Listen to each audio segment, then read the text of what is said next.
Hello friend, welcome to my YouTube channel biology all in one. आज के इस video में हम आपको बीटा एडर्जिक सिग्नलिंग के पाथवे के बारे में डिटेल में बताएंगे। आइए सबसे पहले हम ये जानते हैं कि बीटा एडर्जिक सिग्नलिंग क्या होती है। बीटा एडर्जिक सिग्नलिंग एक तरह की जीपीसीआर सिग्नलिंग पाथवे ही होता है, क्योंकि इसमें ये जो रिसेप्टर होता है जिसको हम बीटा एडर्जिक रिसेप्टर बोलते हैं, ये एक जीपीसीआर रिसेप्टर होता है और इसके साथ भी एक जी प्रोटीन बाउंड होती है। उस जी प्रोटीन को यहाँ पर जीएस अल्फा प्रोटीन कहा जाता है। यहाँ पर इस जी प्रोटीन को जीएस अल्फा प्रोटीन इसलिए कहा जाता है क्योंकि जैसे ही ये जी प्रोटीन एक्टिवेट होती है तो ये आगे चलकर एक मेम्ब्रेन बाउंड एंजाइम को स्टिमुलेट करने का काम करती है। बीटा एडर्जिक सिग्नलिंग हमारी बॉडी में उस समय होती है जब हमारे ब्लड के अंदर ग्लूकोज की कमी होने लगती है। जब कभी भी ऐसी कंडीशन आती है तो हमारी बॉडी में एक हार्मोन रिलीज होता है, उस हार्मोन को हम ग्लूकागॉन हार्मोन बोलते हैं, जो कि हमारी लिवर के सेल में स्टोर्ड ग्लाइकोजन को तोड़कर ग्लूकोज में कन्वर्ट करने का काम करता है। आइए सिग्नलिंग की हेल्प से हम देखते हैं कि किस तरह से ये जो ग्लूकागॉन हार्मोन है वो लिवर के सेल में स्टोर्ड ग्लाइकोजन को तोड़कर ग्लूकोज प्रोड्यूस करने का काम करता है। जैसे ही हमारी बॉडी में ये ग्लूकागॉन हार्मोन रिलीज होता है तो ये हार्मोन लिवर की सेल पर प्रेजेंट बीटा एडर्जिक रिसेप्टर के साथ आकर बाइंड कर जाता है। जब ये हार्मोन इसके साथ आकर बाइंड करता है तो इस रिसेप्टर में कुछ कन्फर्मेशनल चेंजेस होते हैं और उन कन्फर्मेशनल चेंजेस की वजह से इस रिसेप्टर के साथ बाउंड जो जी प्रोटीन होती है, जिसको हम जीएस अल्फा प्रोटीन बोलते हैं, ये जी प्रोटीन जो है वो एक्टिवेट हो जाती है।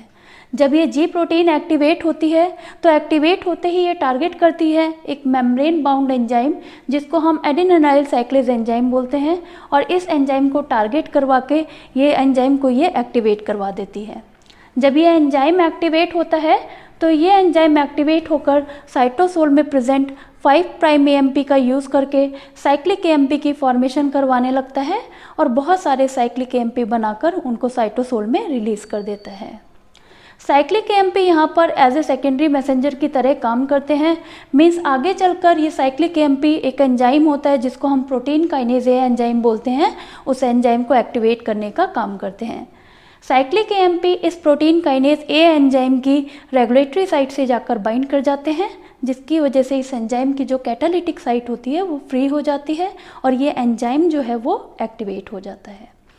जैसे ही ये एंजाइम एक्टिवेट होता है तो एक्टिवेट होते ही ये एंजाइम फास्फोराइलेज काइनेज एंजाइम को एक्टिवेट करने का काम करता है।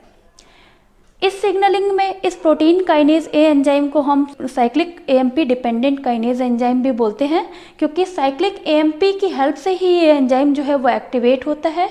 इसके अलावा इस प्रोटीन काइनेज ए एंजाइम को सीरीन थ्रियोनिन काइनेज एंजाइम भी कहा जाता है, क्योंकि आगे चल के ये जिस एंजाइम को भी एक्टिवेट करवाता है उस एंजाइम के सीरीन थ्रियोनिन रेजिड्यू का फास्फोराइलेशन कर देता है। जैसे कि इस केस में ये जब फास्फोराइलेज काइनेज एंजाइम को एक्टिवेट करता है तो इस फास्फोराइलेज काइनेज एंजाइम के सीरीन थ्रियोनिन रेजिड्यू का फास्फोराइलेशन कर देता है। जब फास्फोराइलेज काइनेज एंजाइम एक्टिवेट होता है तो फास्फोराइलेज काइनेज एंजाइम आगे चलकर ग्लाइकोजन फास्फोराइलेज एंजाइम को एक्टिवेट करवाते हैं और ग्लाइकोजन फास्फोराइलेज एंजाइम एक्टिवेट होते ही लिवर की सेल में स्टोर्ड ग्लाइकोजन को तोड़कर ग्लूकोज की फॉर्मेशन करवानी चालू कर देता है। इस तरह से ग्लूकागॉन हार्मोन की हेल्प से लिवर के सेल में स्टोर्ड ग्लाइकोजन को तोड़कर ग्लूकोज का प्रोडक्शन करवाया जाता है और फिर उस ग्लूकोज को ब्लड में रिलीज कर दिया जाता है और इस तरह से ब्लड के अंदर ग्लूकोज की मात्रा धीरे धीरे करके बढ़ने लग जाती है। लेकिन जब कभी भी सिग्नलिंग को टर्मिनेट करवाना होता है तो ऐसी कंडीशन में एक एंजाइम होता है जिसको हम बोलते हैं बीटा एडर्जिक रिसेप्टर काइनेज। मीन ऐसा काइनेज एंजाइम जो इस बीटा एडर्जिक रिसेप्टर का फास्फोराइलेशन कर दे, वो एंजाइम जो है वो एक्टिवेट हो जाता है। जब वो एंजाइम एक्टिवेट होता है तो एक्टिवेट होते ही वो इस बीटा एडर्जिक रिसेप्टर का फास्फोराइलेशन कर देता है और जब वो इस रिसेप्टर का फास्फोराइलेशन करता है तो ये जो रिसेप्टर है वो डिसेंसिटाइज कर जाता है, मीन्स इनएक्टिवेट हो जाता है और सिग्नलिंग जो है यहीं पर टर्मिनेट कर जाती है। इस तरह से हमने इस पूरी सिग्नलिंग में आपको बताया कि किस तरह से ग्लूकागॉन हार्मोन की हेल्प से ये सिग्नलिंग जो है वो एक्टिवेट होती है और बीटा एडर्जिक रिसेप्टर काइनेज की हेल्प से ये सिग्नलिंग जो है वो टर्मिनेट होती है।